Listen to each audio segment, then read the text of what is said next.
أعوذ بالله من الشيطان الرجيم بسم الله الرحمن الرحيم ولا تقتلوا أولادكم خشية إملاق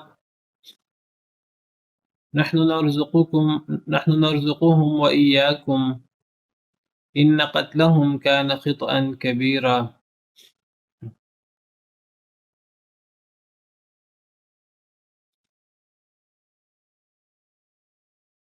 اور نہ تم قتل کرو اپنی اولاد کو مفلسی کے ڈر سے. نحن نرزقهم وإياكم، ہم انہیں بھی رزق دیتے ہیں اور تمہیں بھی. ان قتلہم، یقیناً ان کا قتل کرنا، کان خطأ کبیرا، گناہ ہے بہت بڑا.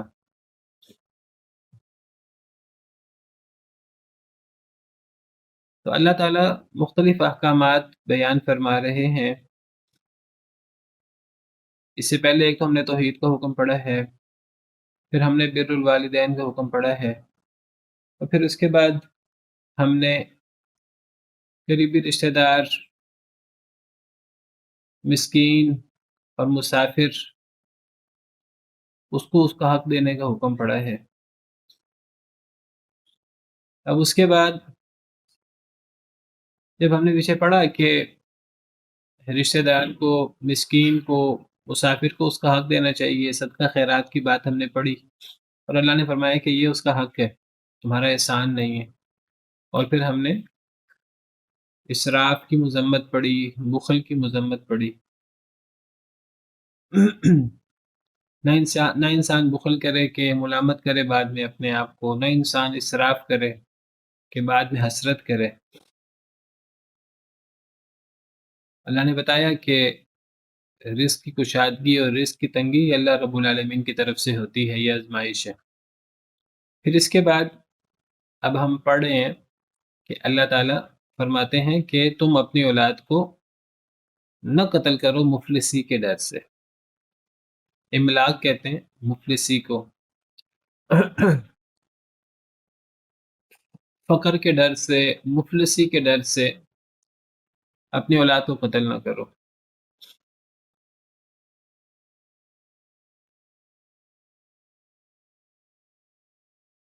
مفلسی کے ڈر سے اولاد کو قتل کرنے سے کیا مراد ہے؟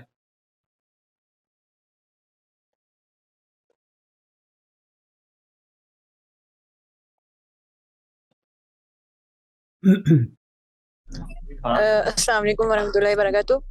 یعنی کہ وہ جتنے زیادہ ہوں گے پھر اتنا ہی زیادہ وہ ان کے اخراجات ہوں گے، لہذا مفلسی کا خوف ہو جائے گا کہ وہ بھی کھائیں پیئیں گے اور ان کے سارے اخراجات ہوں گے.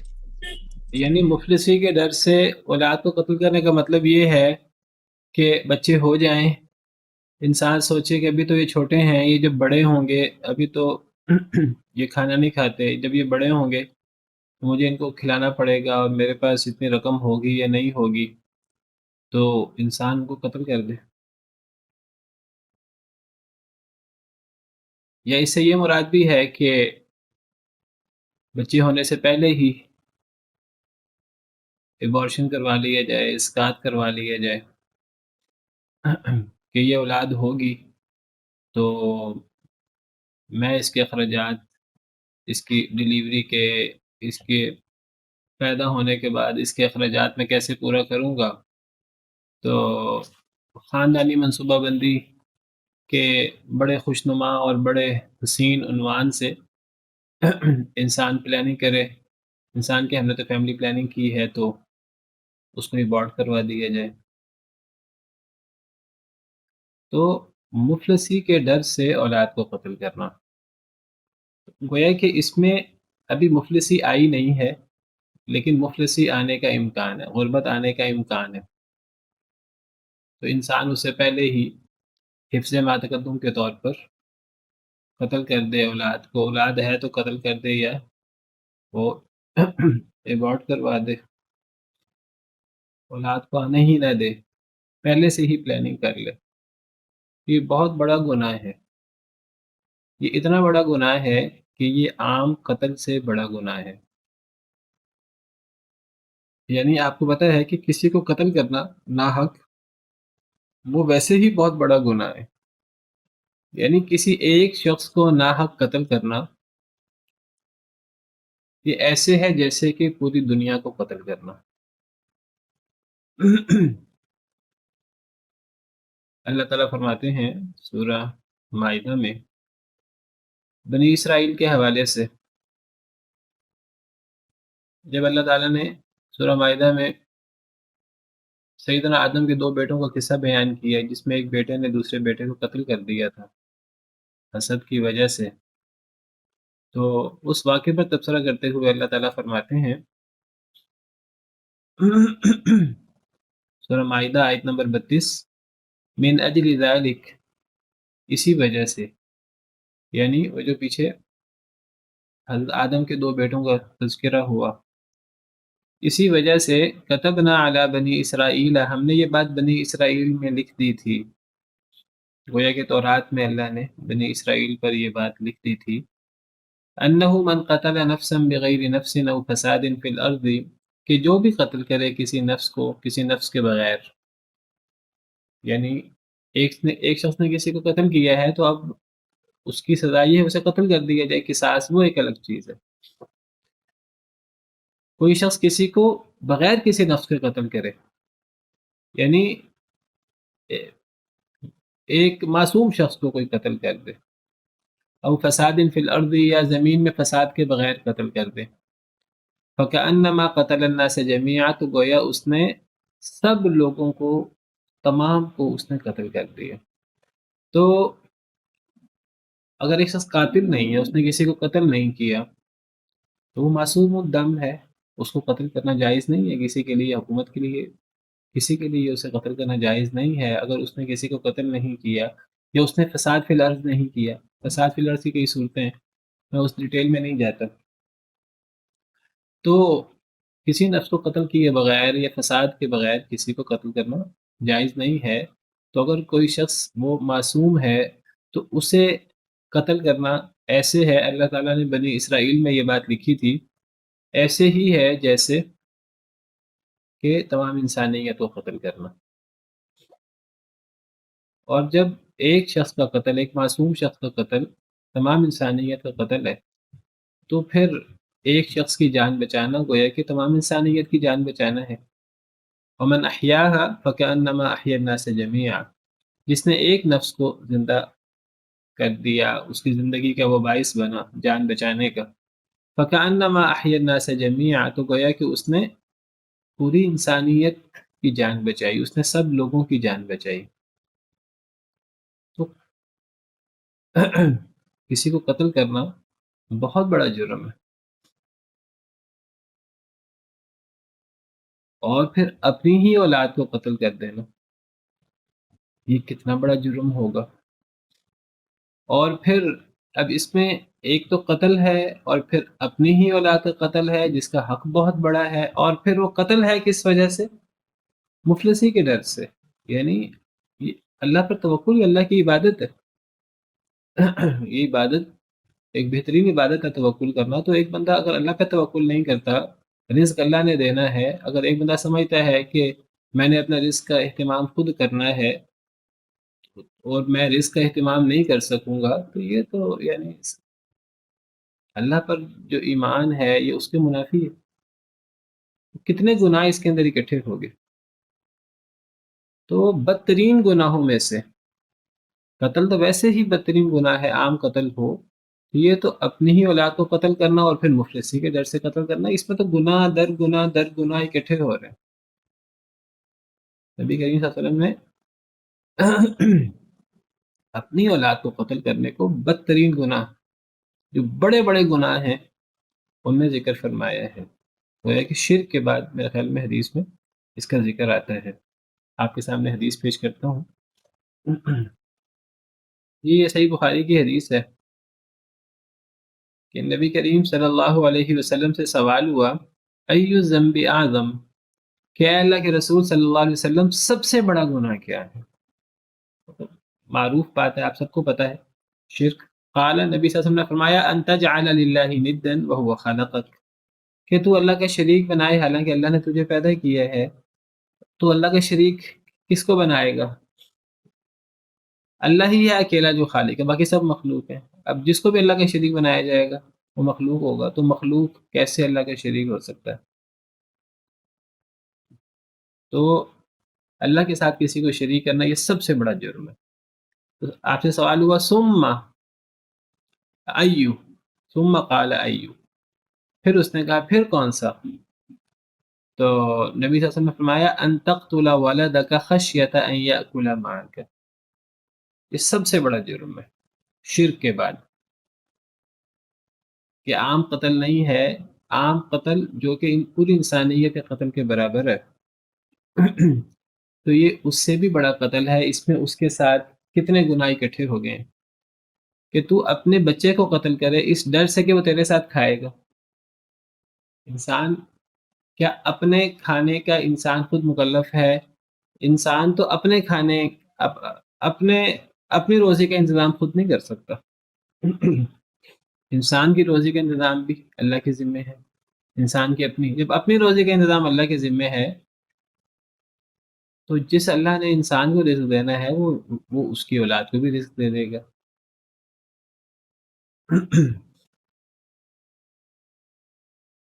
تو شرک کے بعد سب سے بڑا جرم یہاں اپنی اولاد کو مفلسی کے ڈر سے قتل کرنا، تو یہ بدترین جرم قرار دیا گیا ہے.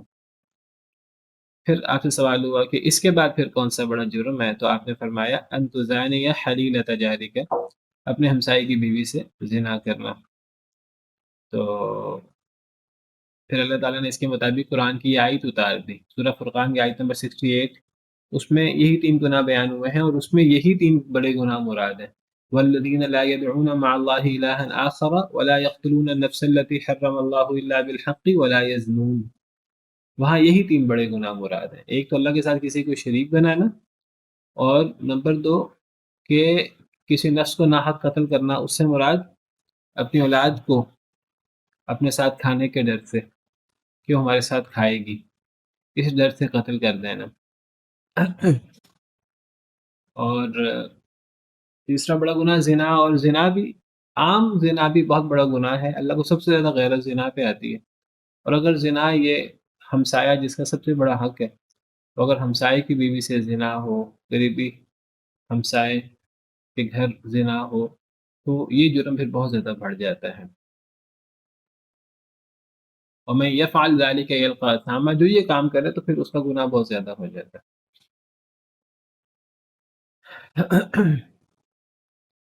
تو نہ تم قتل کرو اپنی اولاد کو مفلسی کے ڈر سے.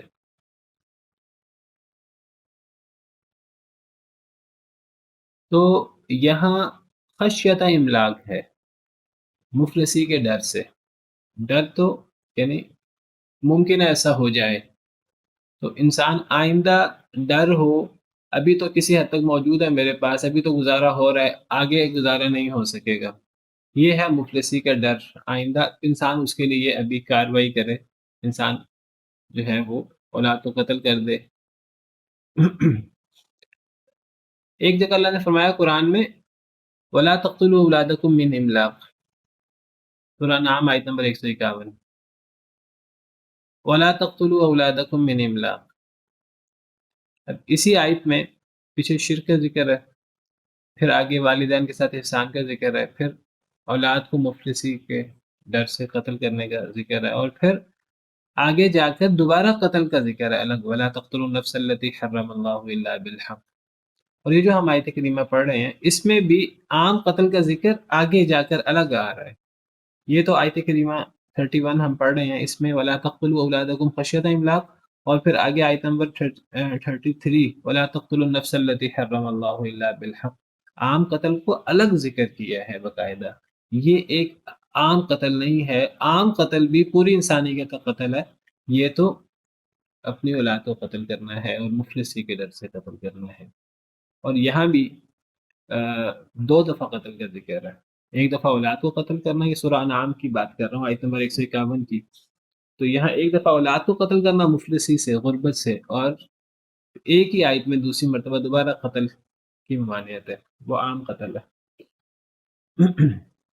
تو وَلَا تَقْتُلُوا أَوْلَادَكُم مِّنْ إِمْلَاقٍ اور وَلَا تَقْتُلُوا أَوْلَادَكُمْ خَشْيَةَ إِمْلَاقٍ میں کیا فرق ہوا؟ یہاں من املاق ہے اور یہاں خشیت املاق ہے.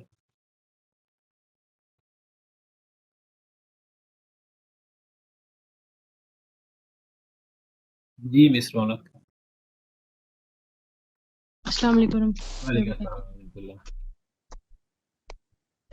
جی استاد اکرم، جو خشیت مالی ہے اس میں وہ پہلے تو یہ نہیں ہوتا ہے، مفلس نہیں ہوتا ہے، لیکن اس میں وہ پہلے ہی مفلس ہوتا ہے، کیونکہ اس میں اس کو ڈر ہے کہ خشیت املاک میں اس کو ڈر ہے کہ کہیں وہ مفلس ہو نہ جائے، لیکن من املاک میں وہاں پہ وہ آ، پہلے ہی مفلس ہوتا ہے.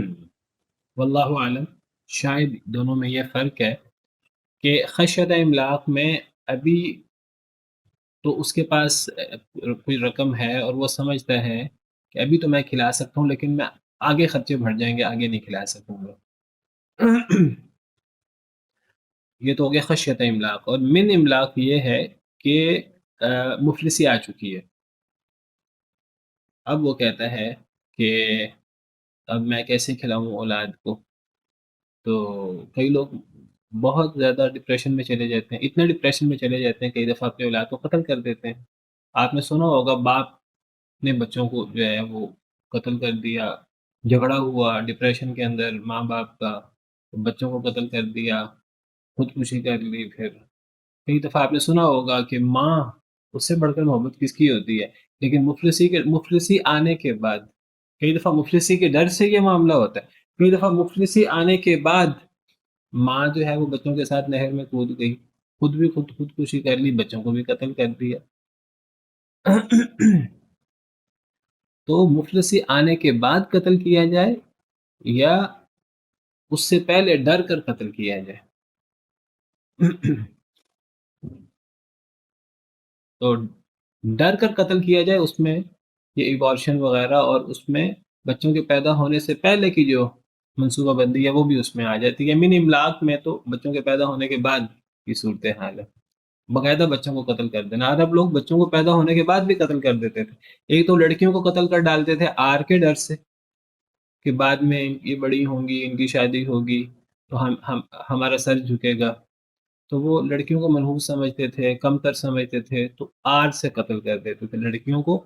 لیکن بدبخت جاہلیت میں وہ صرف لڑکیوں کو آر کے ڈر سے، وہ بھی بہت بڑا جرم تھا. اس کے علاوہ وہ بچوں کو بھی قتل کر ڈالتے تھے مفلسی کے ڈر سے، لڑکوں کو بھی لڑکیوں کو بھی پیدا ہونے کے بعد بھی. اور اللہ معاف کرے یہ جاہلیت آج بھی موجود ہے. اور مفلسی کے ڈر سے قتل کرنا وہ تو آپ سمجھے پورا ایک جینوسائیڈ ہے، اللہ معاف کرے. پتہ لگ جاتا ہے اگر کروا لیا جائے الٹرا ساؤنڈ وغیرہ، پتہ لگ جائے تو ایبارٹ کروا دیا جاتا ہے. پتہ ہو کہ لڑکا نہیں ہے لڑکی ہے، یا ویسے جو ہے وہ منصوبہ بندی کرتے ہوئے بچوں کو آنے ہی نہیں دیا جاتا. کتنے وہ حالانکہ پیدا ہو چکے ہوتے ہیں، ان کے اندر روح بھی پڑ چکی ہوتی ہے، بچوں کو قتل کر دیا جاتا ہے. کتنے لاکھوں کروڑوں بچوں کو قتل کر دیا جاتا ہے، اللہ معاف کرے. اور اس سے بعض دفعہ لوگ غلط سمجھتے ہی نہیں ہیں. تو باقاعدہ نسل کشی ہوتی ہے والعیاذ باللہ. تو یہ چھوٹا جرم نہیں، بہت بڑا جرم ہے. اچھا، اللہ فرماتے ہیں نحن نرزقهم وإياكم، ہم انہیں بھی رزق دیتے ہیں، تمہیں بھی رزق دیتے ہیں. ہم سے مراد تمہاری اولاد کو جنہیں تم آئندہ مفلسی کے ڈر سے قتل کر رہے ہو. وإياكم، اور تمہیں بھی. یعنی تم کہہ رہے ہو کہ آئندہ غربت ہو جائے گی، ابھی تو کسی حد تک گزارا ہو رہا ہے، آئندہ غربت ہو جائے گی. تو اللہ فرما رہے ہیں تمہیں جس غربت ہونے کا ڈر ہے اور اس ڈر سے تم آج قدم اٹھانا چاہتے ہو، اللہ فرماتے ہیں کہ تمہیں آئندہ کا ڈر ہے اور جن بچوں کی وجہ سے تم منصوبہ بندی کرنا چاہتے ہو اور تم قتل کرنا چاہتے ہو بچوں کو، تو ان بچوں کی وجہ سے جن تم اپنے خرچے کم کرنے کا سوچ رہے ہو انہیں ہم رزق دیتے ہیں اور تمہیں بھی ہم رزق دیتے ہیں. اگر ان بچوں کو قتل کرنا جائز ہے تو پھر تمہیں بھی قتل کر دینا چاہیے. اگر انسان یہ سوچے کہ مفلسی کے ڈر سے جو ہے وہ منصوبہ بندی کر لینی چاہیے.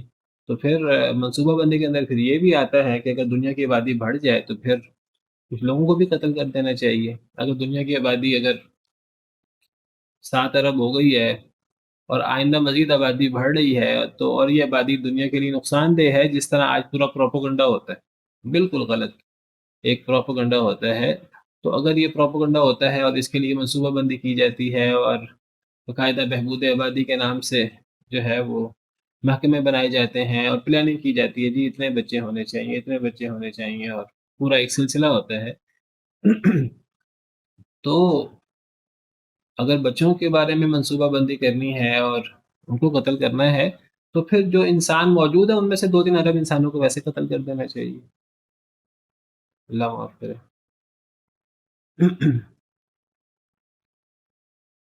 اللہ کہتے ہیں جن آنے والے بچوں کی وجہ سے تم انہیں قتل کرنا چاہتے ہو، ان کا ذکر پہلے ہوا، انہیں بھی ہم رزق دیتے ہیں، اور تم جو دنیا میں آ چکے ہو جو یہ سوچتے ہیں کہ اللہ کے پاس انتظام نہیں ہے رزق دینے کا ان کے لیے، تو اللہ کہتے ہیں کہ ان بچوں کو بھی ہم رزق دیتے ہیں، اور تم جو موجود ہو تمہارے رزق بھی تو ہمارے ذمے ہے. یہاں نرزقہم پہلے ہے اور ایاکم بعد میں، اور وہاں دیکھیے وہاں کیا ہے، نحن نرزقکم و ایاہم. وہاں نرزقکم پہلے ہے، ایاہم بعد میں.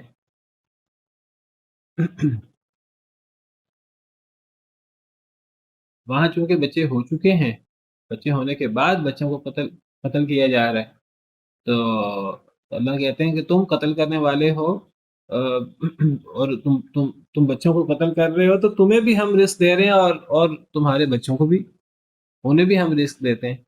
یہاں ابھی بچے ہوئے نہیں ہیں یا ابھی مفلسی ہوئی نہیں ہے، تو یہاں ڈر ہے، تو یہاں پہلے بچوں کا ذکر کیا ہے، نحن نرزقہم و ایاکم. وہاں پہلے قتل کرنے والوں کا ذکر ہوا، نحن نرزقکم و ایاہم. واللہ عالم. پھر فرمایا ان قتلہم کان خطأ کبیرا، یعنی انسان جو پلاننگ کر رہا ہے کہ میں نے اب پلاننگ کرنی ہے، تو اللہ تعالیٰ کہتے ہیں کہ اپنے روزی کا ذمہ دار تو خود ہے نہیں، تیری اپنی روزی کا ذمہ دار بھی اللہ ہی ہے. تو جو اللہ تمہاری روزی کا ذمہ اس نے لیا ہوا ہے تو تمہارے بچوں کی روزی کا ذمہ بھی لے لے گا. یہ بالکل ایسے ہے جیسے دوسری آیت کریمہ میں اللہ تعالیٰ فرماتے ہیں وَكَأَيٍّ مِّن دَابَّةٍ لَا تَحْمِلُ رِزْقَهَا. انسان تو انسان، اللہ فرماتے ہیں زمین میں جتنے جانور ہیں اور جتنے چوپائے ہیں، جتنے چرند پرند ہیں، اور کتنے ہی چوپائے لا تحمل رزقها، وہ اپنا رزق اٹھائے نہیں پھرتے. صرف انسانوں کو اللہ رزق نہیں دیتے، اللہ تو تمام جانوروں کو اور حشرات الارض کو، چرند پرند درندوں کو، ہر ایک کو، پانی میں موجود مچھلیوں کو، ہواؤں میں اڑنے والے پرندوں کو، کتنے چوپائے ہیں جو اپنا رزق اٹھائے نہیں پھرتے. انسان تو پھر اپنا رزق ذخیرہ کر لیتا ہے، کہ جانور اور چوپائے تو اپنا رزق ذخیرہ کر کے نہیں رکھتے. آپ درندوں کو دیکھیں کہ ان کو اپنا پیٹ بھرنے کے لیے انہیں شکار کرنا پڑتا ہے، اور جن کا وہ شکار کرتے ہیں انہیں اپنی جان بچانی ہوتی ہے، اور جان بچانا کتنا محبوب ہوتا ہے. اب وہ اپنی جان بچانے کی کوشش کرتا ہے اور ان کو اپنا پیٹ بھرنے کے لیے جانوروں کو، درندوں کو اپنا پیٹ بھرنے کے لیے جانوروں کو خوراک بنانا پڑتا ہے. اللہ درندوں کو بھی رزق دے رہے ہیں جو دوسرے جانوروں کو کھا کر اپنا پیٹ بھرتے ہیں. تو اللہ نے ہر ایک کے رزق کی ذمہ داری لی ہوئی. اور یہ جانور روزانہ کی روزانہ جانور شکار کرتے ہیں، درندے جو ہیں یہ کوئی ایک دن شکار کر کے کوئی مہینہ 2 مہینے محفوظ نہیں کر لیتے. پھر یہ آپ پرندے دیکھیے روزانہ کے روزانہ اپنے گھونسلوں سے نکلتے ہیں اور خالی پیٹ نکلتے ہیں اور بھرے پیٹ کے ساتھ واپس آتے ہیں. صرف اکیلے اپنے پیٹ بھر کے واپس نہیں لاتے، اپنے ساتھ اپنے گھونسلوں میں موجود اپنے بچوں کے پیٹ بھرنے کا انتظام بھی کر کے واپس آتے ہیں، اور یہ سارا انتظام اللہ کی طرف سے ہوتا ہے۔ تو یہ مطلب ہے وَكَأَيِّن مِّن دَابَّةٍ لَا تَحْمِلُ رِزْقَهَا، کتنے ہی چوپائے ہیں جو اپنا رزق اٹھائے نہیں پھرتے۔ اللہ یرزقها وإياكم، اللہ انہیں بھی رزق دیتا ہے، ان چوپایوں کو بھی اور تمہیں بھی۔ اللہ صرف تمہارا رازق نہیں ہے، اللہ زمین کی ہر مخلوق کا رازق ہے۔ نبی صلی اللہ علیہ وسلم فرماتے ہیں کہ اگر انسان اس طرح توکل شروع کر دے جس طرح جانوروں کا، پرندوں کا توکل ہے، کہ صبح خالی پیٹ نکلتے ہیں اور پھر شام کو جب وہ آتے ہیں تو بھرے پیٹ کے ساتھ واپس آتے ہیں، اور اپنے ساتھ بچوں کی خوراک بھی لاتے ہیں، بھوکے نہیں مرتے۔ تو جو اللہ ان پرندوں کو، ان جانوروں کو رزق دیتا ہے، تو اگر انسان بھی ان کی طرح توکل کریں جس طرح وہ توکل کرتے ہیں، تو اللہ تعالیٰ انسانوں کو بھی اسی طرح رزق دیں گے جس طرح اللہ پرندوں کو، جانوروں کو اللہ رزق دیتے ہیں۔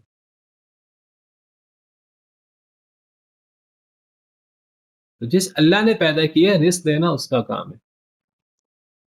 هل من خالق غیر اللہ یرزقکم من السماء والارض، کیا کوئی خالق ہے اللہ کے علاوہ کوئی اور جو تمہیں رزق دے سکے آسمان سے یا زمین سے؟ اللہ ہی ہے جو رزق دیتا ہے، جس نے پیدا کیا ہے، رزق دینا اسی کا کام ہے۔ ہاں، باقی ہمارا کام یہ ہے کہ ہم اس کے لیے تدبیر کریں، اس کے لیے ہاتھ پاؤں ماریں، اس کے لیے نکلیں، اس حد تک ہماری ذمہ داری ہے۔ باقی اس ہماری محنت کے اندر نتیجہ ڈالنا وہ اللہ کے ہاتھ میں۔ تو ہم انہیں بھی رزق دیتے ہیں اور تمہیں بھی رزق دیتے ہیں۔ پھر فرمایا ان قتلہم کان خطئا کبیرا، بے شک ان کا قتل یہ ہے گناہ بہت بڑا۔ خطئا کا مطلب گناہ، بہت بڑا گناہ ہے، اور میں ذکر کر چکا ہوں یہ چھوٹا گناہ نہیں ہے، بہت بڑا گناہ ہے۔ عام قتل جو اپنی اولاد کا نہ ہو، کسی غیر کا ہو، تو عام قتل جو ہے وہ انسانیت کا قتل ہے۔ ایک حدیث مبارکہ میں نبی صلی اللہ علیہ وسلم نے فرمایا کہ اگر کسی معصوم کے قتل میں تمام اہل آسمان اور تمام اہل زمین اس کے قتل میں شریک ہو جائیں، لو ان اہل السماء والارض اشترکوا فی دم مؤمن لاکبہم اللہ فی النار، اگر تمام آسمان والے یا تمام زمین والے ایک مسلمان شخص کے خون میں شریک ہو جائیں، اس کو قتل کرنے میں، اللہ ان سب کو اوندے منہ جہنم میں ڈال دے۔ تو بہرحال اس سے ایک عام قتل کا جرم پتہ لگ رہا ہے کہ عام قتل کا جرم کتنا بڑا ہے، کہ ایک شخص کا قتل پوری انسانیت کا قتل ہے۔ ایک مومن کے قتل میں اگر سارے آسمان والے، سارے زمین والے شریک ہو جائیں، اللہ سب کو جہنم میں جھونک دے، تو اپنی اولاد کو قتل کرنا کتنا بڑا جرم ہوگا۔ ان قتلہم کان خطئا کبیرا۔ اچھا، خطئا سے کوئی بندہ یہ نہ سمجھے کہ یہ خطا ہے۔ خطا ایک الگ چیز ہوتی ہے اور خطأ ایک الگ چیز ہے۔ خطا اور خطأ میں زمین و آسمان کا فرق ہے۔ خطا کہتے ہیں غلطی کو، لیکن خطأ سے مراد گناہ ہے۔ ایک ہوتا ہے خطا یعنی قتل عمد اور قتل خطا، یا انسان سے کوئی کام خطا سے ہو جائے، یعنی غلطی سے ہو جائے، یعنی انسان کے علم کے بغیر یا انسان کے ارادے کے بغیر ہو جائے، وہ ہے خطا، جس سے ہم قتل خطا کہتے ہیں کہ غلطی سے قتل ہو جانا۔ یہاں خطأ سے مراد یہ والا خطا نہیں ہے، اس کا روٹ بھی خا، طا اور حمزہ ہوتا ہے، لیکن اس میں خا اور طا پہ زبر ہوتی ہے۔ جس طرح اللہ تعالیٰ فرماتے ہیں وَمَا كَانَ لِمُؤْمِنٍ أَن يَقْتُلَ مُؤْمِنًا إِلَّا خَطَأً، ایک مومن کے لیے یہ جائز نہیں ہے کہ وہ دوسرے مومن کو غلطی سے بھی قتل کرے۔ عمدن قتل کرنا تو ایک ایمان والا کر ہی نہیں سکتا، غلطی سے بھی ایک مومن کو دوسرے مومن کو قتل نہیں کرنا، تو وہ ہے خطا، قتل خطا۔ یہ ہے خطأ۔ خطأ کا مطلب گناہ ہے، اس سے مراد خطا نہیں ہے۔ بے شک ان کا قتل کرنا یعنی اپنی اولاد کا قتل کرنا مفلسی کے ڈر سے یہ گناہ ہے کبیرہ، بہت بڑا گناہ ہے۔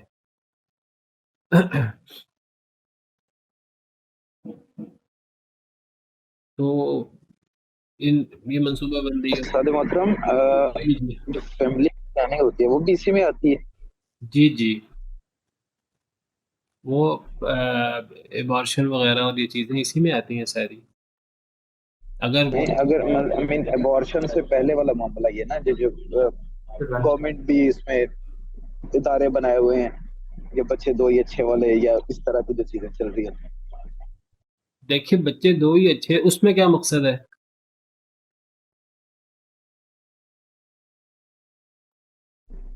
مقصد اس میں بھی یہی ہے کہ جی وہ بچے زیادہ ہوں گے تو ہم ان کا جو ہے ارینجمنٹ کیسے کر سکیں گے، ان کی روزی روٹی کا ہم بندوبست کیسے کر سکیں گے۔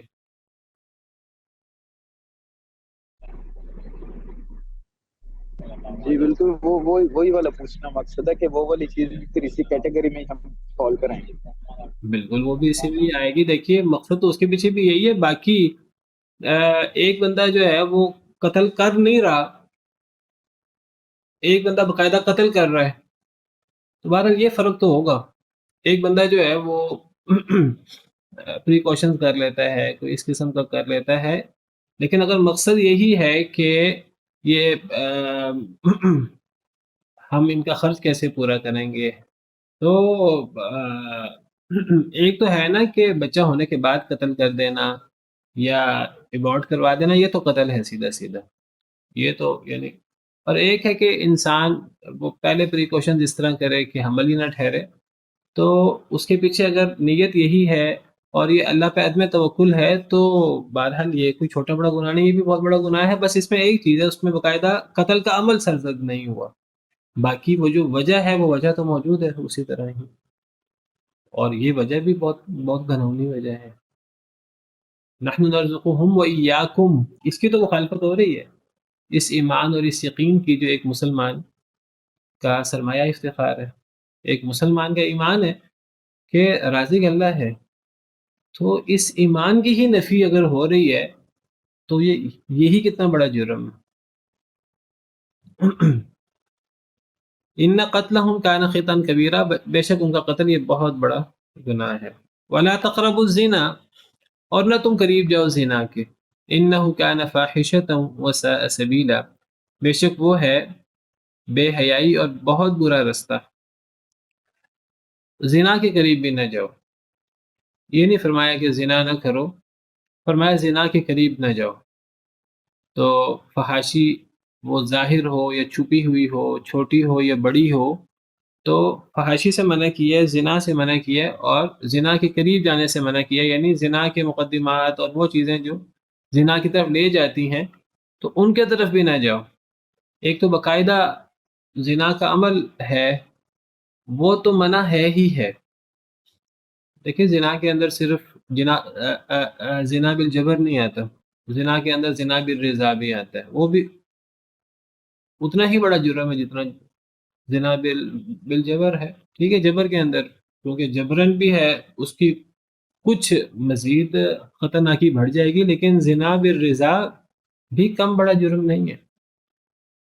زنا بالرضا اتنا بڑا جرم ہے کہ اگر شادی شدہ شخص مرد یا عورت زنا بالرضا ہی کریں تو ایسے لوگوں کے وجود سے دنیا کو پاک کر دینا چاہیے۔ اسلام کی نظر میں ایسے لوگوں کو زندہ رہنے کا حق باقی نہیں، اور اگر چاہے وہ زنا بالرضا ہو، اگر شادی شدہ مرد یا عورت زنا کرے کیا سزا ہے اس کی؟ رجم، اور یہ سزا قرآن کے اندر موجود تھی، صحیح احادیث مبارکہ کے اندر موجود ہے۔ اتنا بڑا گناہ ہے چاہے وہ زنا بالرضا ہی کیوں نہ ہو، اگر شادی کے بعد ہے تو ایسے لوگوں کو دنیا میں رہنے کا حق ختم ہو جاتا ہے ان کا۔ اب یہ نہیں کہ ان کو ایک دفعہ ہی بس عام طریقے سے قتل کر دیا جائے جس طریقے سے عام مجرموں کو قتل کیا جاتا ہے، نہیں، ان کی سزا بھی یہ ہے کہ ان کو عبرتناک طریقے سے قتل کیا جائے۔ ضروری نہیں زنا بالجبر ہو، زنا بالرضا کی صورت میں بھی یہی سزا ہے، اگر شادی کے بعد ہے تو۔ شادی سے پہلے ہے تو 100 کوڑے، شادی کے بعد ہے تو عام طریقے سے قتل نہیں کرنا، پتھر مار مار کے ان کے وجود سے دنیا کو پاک کر دینا، ان کو دنیا میں رہنے کا حق نہیں ہے، اتنا بڑا جرم ہے۔ نبی صلی اللہ علیہ وسلم فرماتے ہیں کہ اللہ سب سے زیادہ غیرت مند ہے، اور اللہ کو سب سے زیادہ غیرت آتی ہے زنا، جب اللہ کا کوئی بندہ یا بندی زنا کرے، اللہ معاف کرے ولیعذ باللہ۔ تو زنا چھوٹا بڑا جرم نہیں ہے، بہت بڑا جرم ہے۔ تو اب اللہ تعالیٰ یہاں صرف زنا سے نہیں روک رہے، بلکہ اللہ تعالیٰ زنا کے قریب جانے سے منع کر رہے ہیں۔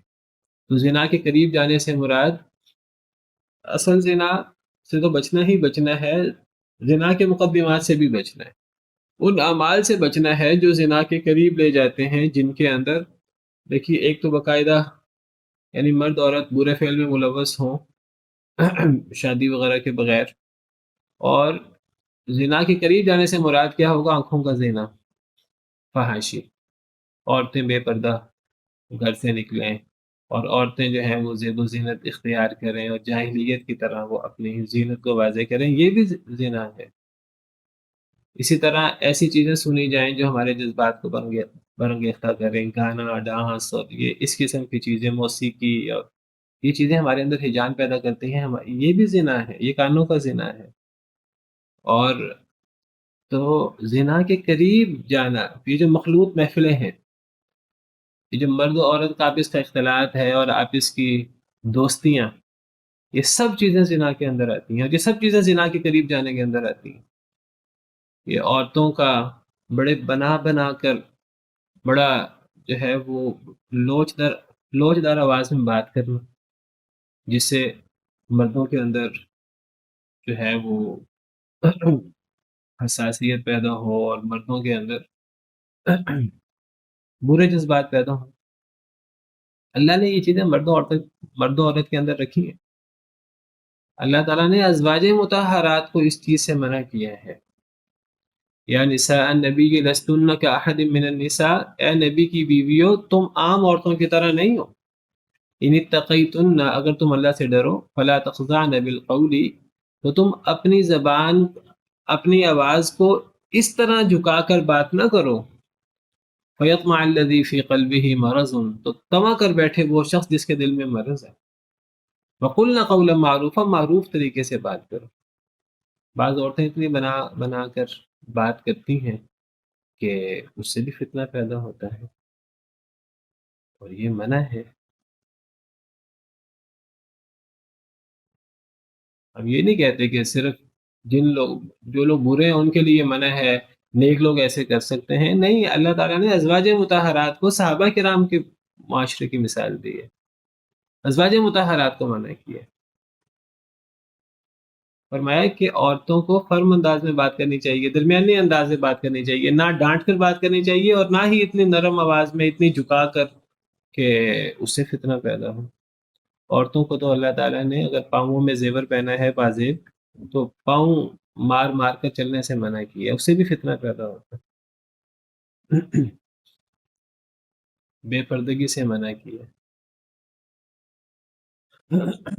اپنے اوپر، یعنی عورت وہ مرد کے سامنے ہی نہ آئے، اور ازواج مطہرات کو منع کیا۔ وَإِذَا سَأَلْتُمُوهُنَّ، اگر لوگ آپ سے سوال کرنے آئے ہیں ازواج مطہرات، تو آپ نے حجاب کے پیچھے سے، آپ نے سامنے آنا ہی نہیں، حجاب کے پیچھے سے آپ نے جواب دینا ہے۔ وَإِذَا سَأَلْتُمُوهُنَّ مَتَاعًا فَاسْأَلُوهُنَّ مِن وَرَاءِ حِجَاب، اگر صحابہ کرام ازواج مطہرات سے کوئی سوال کرنا ہے تو حجاب کے پیچھے سے سارا معاملہ ہوگا، آمنے سامنے ہونے کی ضرورت ہی نہیں۔ کس کی بات ہو رہی ہے؟ صحابہ کرام رضوان اللہ علیہم اجمعین اور ازواج مطہرات کی، پاک ترین معاشرے کی بات ہو رہی ہے۔ اور اللہ کیا فرماتے ہیں؟ ذالکم اطہر لقلوبکم وقلوبہن، یہ حجاب میں رہنے سے ازواج مطہرات بھی پاک رہیں گی، صحابہ کرام بھی پاک رہیں گے، ان کے دل پاک رہیں گے۔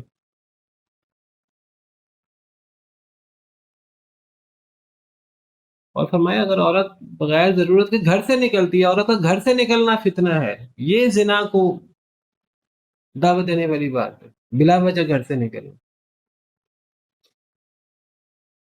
المرأة كلها عورة، عورت پوری کی پوری چھپانے کی چیز ہے۔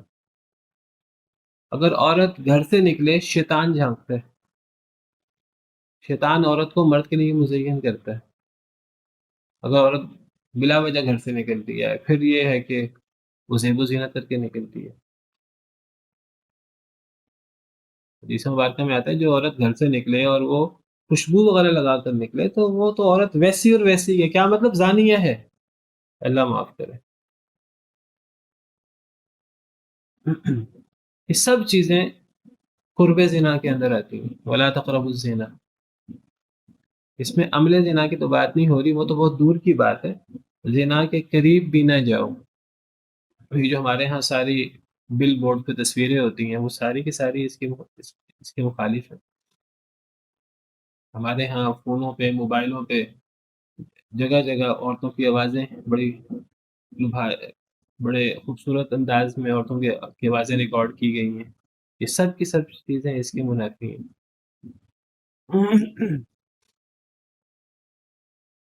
اختلاط مرد و زن کی جتنی بھی صورتیں ہمارے شادی بیاہ میں، تعلیمی سسٹم، ہمارے ادارے تعلیمی، کہنے کو وہاں تعلیم ہو رہی ہے لیکن وہاں سمجھے ولا تقربوا الزنا کے مخالف ہے. سیدھا سیدھا وہاں اچھی تعلیم ہوگی. اللہ فرماتے ہیں انہ کان فاحشۃ وساء سبیلا، یہ بے حیائی ہے اور بہت برا رستہ ہے. ولا تقتلوا النفس التي حرم الله الا بالحق، اور نہ تم قتل کرو اس نفس کو جسے حرام کیا اللہ نے مگر حق کے ساتھ. پیچھے بھی قتل سے منع کیا ہے اور یہاں بھی قتل سے منع کیا ہے. پیچھے قتل سے مراد اولاد کا قتل ہے جو عام قتل کے مقابلے میں بھی وہ بہت بڑا جرم بن جاتا ہے، اور یہ وہ عام قتل ہے جس کی شدید ترین مذمت ہے. میں آپ کے سامنے بیان کر چکا ہوں. پوری انسانیت کا قتل. تو کسی نفس کو قتل نہ کرو جسے اللہ نے حرام کیے، الا بالحق، مگر حق کے ساتھ. ہاں حق کے ساتھ قتل ہو سکتا ہے. حق کے ساتھ قتل کرنے سے کیا مراد ہے؟ حق کے ساتھ قتل کرنے سے مراد یہ ہے کہ اگر ایک شادی شدہ زانی ہے تو اب اسے، جیسے میں نے کہا کہ اسے دنیا میں رہنے کا حق نہیں ہے، اسلامی حکومت ہو تو اس کی سزا یہ ہے کہ اسے قتل کر دیا جائے، اور اسے یعنی عبرتناک طریقے سے قتل کیا جائے، رجم کر کے.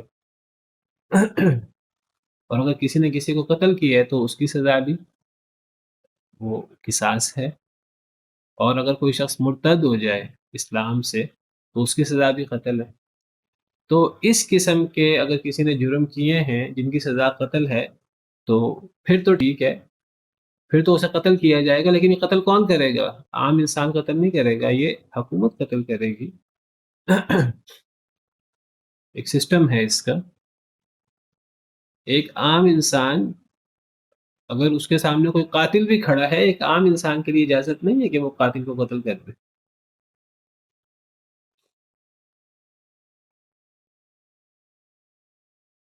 تو اس نفس کو قتل نہ کرو جسے اللہ نے حرام کیا مگر حق کے ساتھ. حق کے ساتھ قتل کرنا ہے، اور حق کے ساتھ قتل کرنا یہ حکومت کا کام ہے. اور حکومت کب قتل کر سکتی ہے اس کی صورتیں میں نے آپ کے سامنے ذکر کی ہیں. ورنہ پھر حکومت بھی قتل کرے گی تو وہ ناحق قتل کرے گی، اور عام انسان تو قتل کر ہی نہیں سکتا کسی کو. ومن قتل، اور یہ قتل صرف مسلمان کے نہیں ہے، غیر مسلم کا قتل اگر اس کے ساتھ معاہدہ ہوا ہے، اگر وہ ذمہ ہے، اس کا قتل بھی بہت بڑا جرم ہے. نبی صلی اللہ علیہ وسلم کا ارشاد ہے، آپ نے فرمایا اگر کوئی غیر مسلم کو کسی ذمہ کو قتل کر دے جس سے معاہدہ ہے، وہ جنت کی خوشبو نہیں پا سکتا. ایک مسلمان اگر ایک ذمہ کو قتل کر دے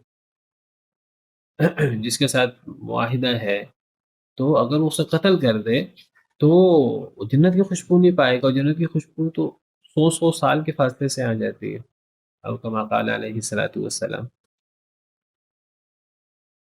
ومن قتل مظلوما، اور جسے قتل کیا گیا مظلوم طور پر، فقد جعلنا لولیہ سلطانا، بس تحقیق ہم نے بنایا اس کے وارث کے لیے غلبہ، سلطانا غلبہ. فلا یسرف فی القتل، تو وہ نہ زیادتی کرے قتل میں. انہ کان منصورا، بے شک وہ ہے اس کی مدد کی گئی. ومن قتل مظلوما، جسے مظلوم قتل کیا گیا. پیچھے اللہ نے فرمایا کہ کسی شخص کو ناحق قتل نہ کرو. اب اللہ فرما رہے ہیں کہ جسے قتل کر دیا گیا ہے، فقط جعلنا لولیہ سلطانا، تو بنایا ہم نے اس کے وارث کے لیے، اس کے ولی کے لیے سلطانا غلبہ. فلا یسرف فی القتل، تو قتل کرنے میں زیادتی نہ کرے. اب اگر کسی کا عزیز قتل ہو گیا ہے، اب اس کے وارث کو اللہ نے حق دیا ہے، اب قصاص، اگر کسی نے کسی کو قتل کر دیا ہے تو اب مقتول کے وارث سے پوچھا جائے گا کہ قصاص لیا جائے کہ نہ لیا جائے. مقتول کا وارث ولی معاف کر سکتا ہے قصاص کو، حکومت معاف نہیں کر سکتی اپنی مرضی سے. حکومت معاف نہیں کر سکتی کہ بڑے سے بڑا شخص معاف نہیں کر سکتا، وزیر اعظم معاف نہیں کر سکتا، صدر معاف نہیں کر سکتا.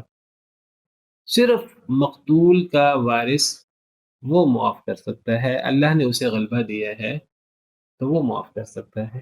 چاہے تو وہ معاف کر دے، قصاص نہ لے، چاہے تو وہ دیت لے لے، ٹھیک ہے، تو چاہے تو ویسے معاف کر دے. اللہ نے اسے غلبہ دیا ہے. لیکن غلبہ دینے کا مطلب کیا ہے کہ وہ اپنے اس حق کا استعمال کرے کہ نہ معاف کرے تو قصاصاً قاتل کو قتل کر دیا جائے گا. اسے پوچھا جائے گا مقتول سے، مقتول خود قتل نہیں کرے گا، حکومت قتل کرے گی. پوچھا جائے گا مقتول کے وارث سے کہ اسے قتل کر دیا جائے. مقتول کو وارث کہے گا ہاں قتل کر دیا جائے تو قتل کر دیا جائے گا. حکومت قتل کرے گی، وہ خود نہیں کرے گا. اگر وہ معاف کر دے تو معاف کر دیا جائے گا، اگر وہ دیت والا لینا چاہے تو دیت والا لے لے. لیکن فرمایا کہ جو مظلوم قتل ہو گیا تو اس کے ولی، اس کے وارث کے لیے ہم نے غلبہ دیا ہے. اب وہ قتل میں اسراف نہ کرے. قتل میں اسراف کرنے سے کیا مراد ہے؟ یعنی وہاں سے وہ دیت لے لے، وہ کہ میں نے معاف کر دی ہے، وہ دیت لے لے اور بعد میں پھر قتل کر دے خود، یا لوگوں سے کہہ کر اپنے رشتہ داروں سے کہہ کر اسے قتل بھی کروا دے. ایک طرف سے وہ دیت بھی لے لے اور ایک طرف سے پھر قتل بھی کروا دے. نہیں، اللہ نے غلبہ دیا ہے اسے. غلبہ سے مراد یہ ہے کہ وہ حکومت کو بتائے کہ میں نے معاف کرنا ہے، کہ میں نے قصاص لینا ہے. یہ غلبہ مراد ہے بس. اب زیادتی کرنا نہیں ہے. پھر زیادتی میں یہ بھی آتا ہے کہ وہ کہ جی قتل کیا جائے اور قتل کر کے مسلح کر دیا جائے، ٹکڑے ٹکڑے کر دیا جائے. نہیں، جیسے قتل کیا ویسے قتل کیا جائے گا. قتل میں زیادتی نہیں ہوگی. انہو کان منصورا، بے شک وہ، اس کی مدد کی گئی ہے. کس کی؟ مقتول کے وارث کی. مدد کی گئی سے کیا مراد ہے؟ یعنی حکومت اس سے پوچھے گی، یہ مراد ہے مدد کی گئی ہے. حکومت اس کو سپورٹ کرے گی، اس کی بات کو بنیاد بنائے گی، اس کی رائے کو. اور میں نے جیسے ذکر کیا، حکومت کے پاس کوئی حق نہیں ہے کہ حکومت اپنی مرضی سے معاف کرے کسی کو. ہمارے ہاں کیا ہوتا ہے، مخصوص موقعوں پر صدر مملکت جو ہیں وہ قیدیوں کی سزائیں معاف کر رہے ہوتے ہیں. صدر مملکت کو تو کوئی حق نہیں ہے کہ وہ کسی قاتل کی سزا معاف کرے، نہ کسی عہدیدار کو کوئی حق ہے. نبی صلی اللہ علیہ وسلم نے کبھی کسی کو اس طرح معاف نہیں کیا. یہ تو نبی نے بھی معاف نہیں کیا. یہ تو مقتول کے وارث کا حق ہے. یہ مطلب فقط جعلنا لولیہ سلطانا، ہم نے اس کے لیے غلبہ رکھا ہے، ولی کے وارث کے لیے. اب وہ زیادتی نہ کرے، یعنی پہلے وہ دیت بھی لے لے بعد میں قتل بھی کروا دے. اس طرح نہ کرے، یا وہ جس طرح قتل ہوا ہے وہ زیادہ بدتر طریقے سے وہ قتل کرنے کا حکم دے، قتل کرنے کا کہے، تو یہ اس قسم کی زیادتی نہ کرے. انہ کان منصورا، اس کی مدد کی گئی ہے. اس کی مدد کی گئی ہے کہ حکومت کو کہا گیا ہے کہ وہ اس سے پوچھے اور جیسے وہ کہے تو حکومت ویسے کرے. اگر وہ قصاص لینے کا کہے تو حکومت قصاص لے، اگر وہ معاف کرنے کا کہے تو حکومت معاف کرتے. سبحان ربک رب العزت عما یصفون وسلام علی المرسلین والحمد للہ رب العالمین. ہاں، یہ ایک سوال ہے کہ مردوں پر اس معاملے میں سختی کم کیوں ہے؟ کس معاملے میں؟ نعمان صاحب. السلام علیکم. جی سر، یہ جو پردے کے بارے میں ابھی بیان کر رہے تھے، جی تو جی یہ زیادہ تر جو احکامات ہیں یہ عورتوں کے لیے زیادہ دیے گئے ہیں، اور مردوں کو محض بس اتنا کہنے پر اکتفا کیا گیا کہ نظروں کو نیچے رکھو. دیکھیے، اللہ نے یہ، یعنی اب آپ کا خیال ہے کہ مردوں کو پردہ کرنا چاہیے؟ نہیں، جس قدر شدت سے ان کے بارے میں روایات ہیں کہ وہ خوشبو لگا کے جائے تو وہ مطلب اس طرح ہو جائے گی. اصل میں دیکھیے، اللہ نے عورتوں کو یعنی مردوں کے لیے آزمائش بنایا نا. مرد اس طرح عورتوں کے لیے آزمائش نہیں ہے جس طرح عورتیں مردوں کے لیے آزمائش ہیں، اور یہ اللہ کو پتہ ہے، جس اللہ نے بنایا ہے یہ اللہ کے احکامات کے مطابق. ہمیں تو ہمارے دین میں اللہ کے احکامات بتائے گئے ہیں نا. تو جس اللہ نے پیدا کیا ہے اس اللہ کو پتہ ہے کہ کون کس کے لیے فتنہ ہے. میں یہ نہیں کہتا کہ مرد عورتوں کے لیے فتنہ نہیں ہے، مرد عورتوں کے لیے فتنہ ہے، عورتیں مردوں کے لیے فتنہ ہیں، لیکن عورتیں بہت بڑا فتنہ ہیں. اس لیے اللہ نے عورتوں کو عورتیں جو ہیں وہ زیادہ قیمتی ہیں اور زیادہ خوبصورت ہوتی ہیں. اللہ نے اور مردوں کے لیے زیادہ فتنے کا باعث ہوتی ہیں بنسبت مرد عورتوں کے. تو اللہ نے عورتوں کو اپنے آپ کو ڈھکنے کا اور اپنی زینت کو چھپانے کا حکم دیا، اللہ نے مردوں کو اپنی زینت چھپانے کا حکم نہیں دیا.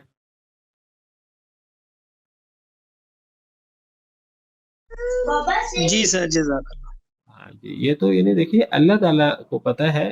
یہ نہیں ہے کہ جس طرح عورتیں مردوں کے لیے آزمائش ہیں تو مرد عورتوں کے لیے آزمائش نہیں. میں بتا چکا ہوں مرد بھی عورتوں کے لیے آزمائش ہیں، لیکن عورتوں کے لیے مردوں والی آزمائش نسبتاً کم ہے اور مردوں کے لیے عورتوں والی آزمائش زیادہ ہے.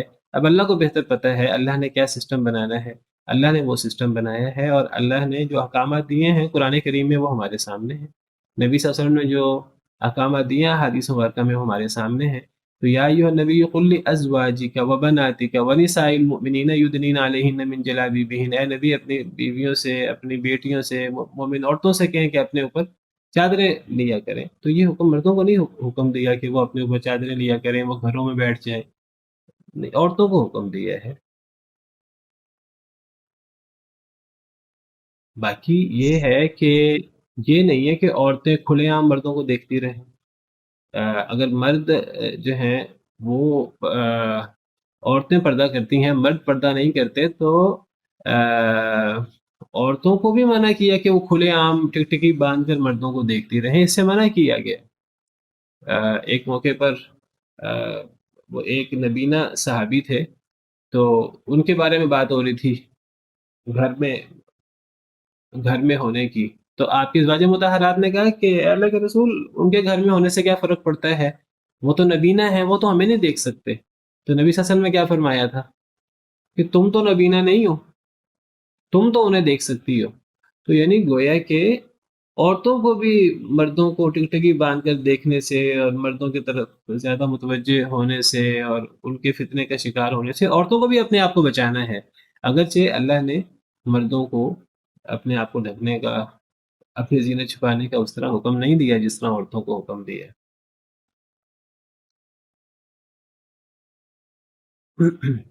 واللہ اعلم. السلام علیکم ورحمۃ اللہ وبرکاتہ.